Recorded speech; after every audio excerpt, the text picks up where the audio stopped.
Welcome to the Bite-Sized Brilliance Podcast. I'm your host, Dr. April Darley, and I want to start us off with a quote today. If you don't know what you stand for, you'll fall for anything. And I tried to find the original person who said that, but unfortunately, that quote has been attributed to 5 or 6 different people. So I couldn't give you a good source on who was the originator of that quote. But if you think about what it stands for, literally, if you don't know what you stand for, then you could fall for anything. And this is why I created a new resource for you that's over on the shop page of my website, aprildarley.com. Right at the top, there's a shop tab, and it's called the Values Advantage Workbook. And I created this resource because so many of my clients are professionals, leaders, entrepreneurs, corporate managers, and they could almost to the person tell me what their company values or their company mission statements were. But when I asked them, okay, what are your personal values? Crickets. They would blink at me slowly and go, I don't know. I've never thought about it. So I'm going to turn this question to you, my friend. If I ask you, what are your personal values? Can you rattle them off to me immediately, just like you could your company's values? Have you even stopped or slowed down enough to think about it? Do you even know what values are? And I know that seems like a strange question. It's a term that we're familiar with.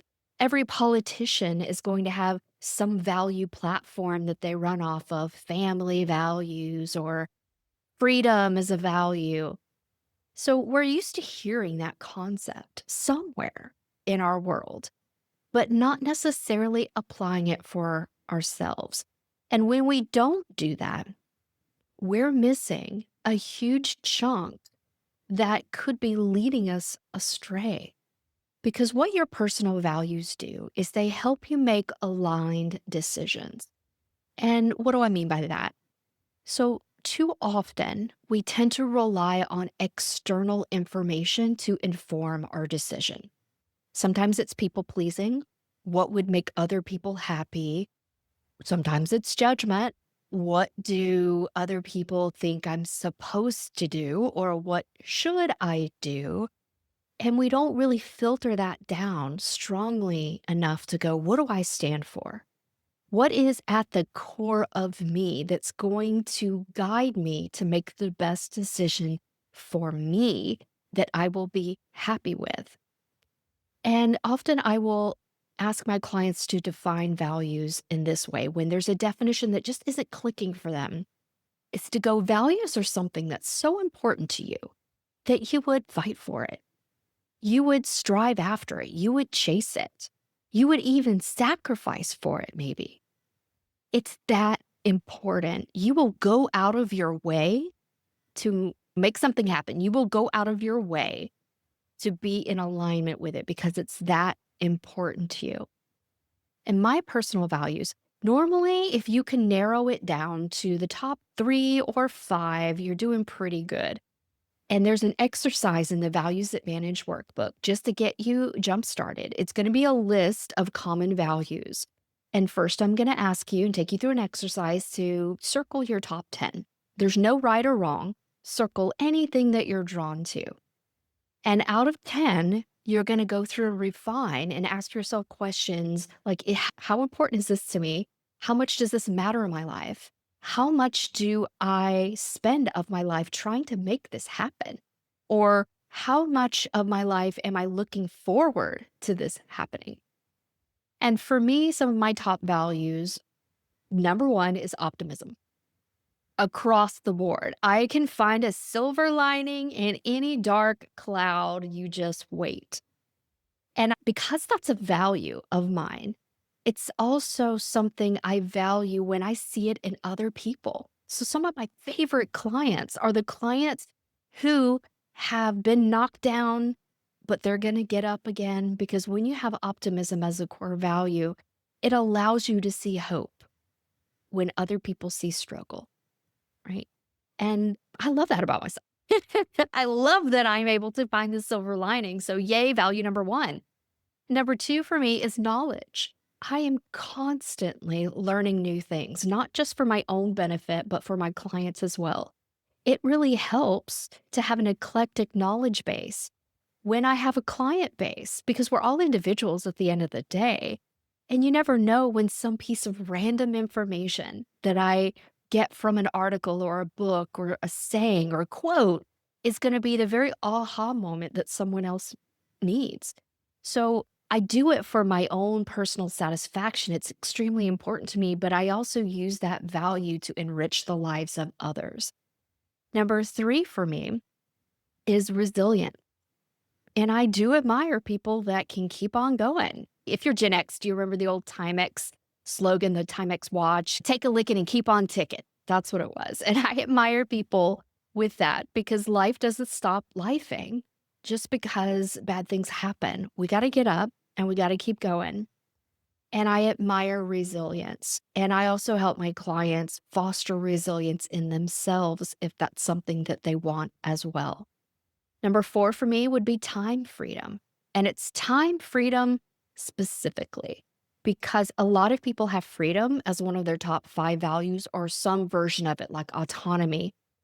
But I noticed when I did this deep values work that if you put money and time side by side together, and we as humans both need and want these two concepts, money and time, I would choose time freedom a lot of the time over money freedom. So that lets me know, you know what? Money is fabulous, but time is priceless.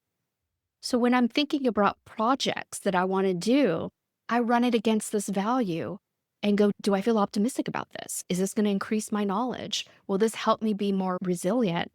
And will this give me the time freedom that is so important to me? And number five is transformation. I really do value growth and transformation of the mind, the energy, the spirit, the body, all the things. So I tend to prioritize activities in my life that are going to bring me transformation on some level.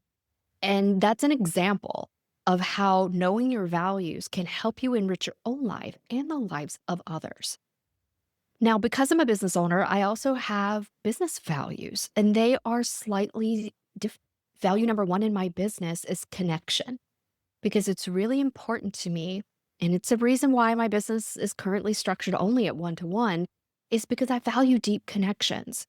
And I help you make connections within yourself to that mind, body, spirit, to help you see things from a different angle, to give you that aha moment where things click into place, or you're finally ready to let something go and make a shift. Number two in my company is wisdom. And this is the higher level of knowledge because I don't just want you to know things. I want you to be wise in how to apply that thing, that knowledge, that piece, that it sets you free. And wisdom is what's going to help you with the discernment of when to use that knowledge, how and where to use it. And then freedom, of course. I want you to feel mentally, emotionally free in your life at all times. And transformation again, because that's part of our purpose here on this planet is to learn, to grow, to share, and to love. And I think you kind of need all of those things. I hope that this episode it has at least gotten the wheels turning for you. And I'm going to share a client story. Recently, one of my clients, she came to me. She is a realtor and she was wanting to switch teams and go to a new realty team, right? New company, new team. But she was warned before she went that said, hey, the person on your team who leads it, she's stubborn and she walks away from perfectly good deals. And I don't know why. So you want to watch out for that. She tends to shoot herself in the foot, that sort of thing. So it made my client really suspicious and it made her second guess her decision. Is this what I really want to do? Do I want to work with someone like that? But she ended up listening to her own intuition, her own values. She took the job, loved the woman, but came to me one day and said, I can totally understand why people say that about her. because recently she did walk away from a deal and I decided to take it over because the connections closing this deal was going to give me are way more valuable than what the commission terms were. And my client's coworker had walked away from this deal because the seller kept changing terms over and over and over. And there was no consistency, and it was a little bit unfair. Even my client said, hey, this is an unfair deal and it kind of sucks, but I'm going to take it anyway because I think the connections are good. So I brought this up to my client. I'm like, do you realize you are living your value system right now? Because connection is one of her top 3 values. So of course she would look at that situation and go, the connection matter more to me than the money.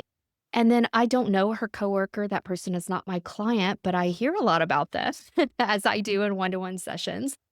And I said, I've got a feeling that your coworker may have justice or fairness as one of their top core values because of the stories that my client had shared that tended to be a theme I could see. And when I shared this with my client, she said, you know what? I can absolutely see it. She has a strong sense of justice and fairness, and I believe that to be true. So this is an example of how other people can look at you and what you do, and because they don't understand your values, they may think your actions are crazy, or that you're being stubborn, or you're sabotaging yourself. But in reality, if you're aware of your personal core values, what you're doing is acting in alignment, in accordance, and you're unwilling to accept things that go against your values, or you're able to accept things when you weigh one value against another, like me in financial freedom or time freedom. What was more important? Time freedom. And for my client, fairness about the commission or the connections for future business. To her, the connections were more important. So you really have to be aware of how these things are shaping up in your life to really see how they all connect. And that is one thing that I can help you with in a couple of different ways. So if you've been inspired by this episode to explore your own personal values, head over to aprildarley.com and snag a copy of the Values Advantage workbook. Right now, it's only $9, so a really affordable way to get in alignment with your life. If you would like to dig even deeper in a one-to-one personal session, then you can do that over on aprildarley.com as well. Click the booking tab, and you can set up either a free consultation, or if you're a fast action taker, just set up your appointment right there. All right, my friends, I am wishing you an aligned, happy, healthy life. Until next week, goodbye.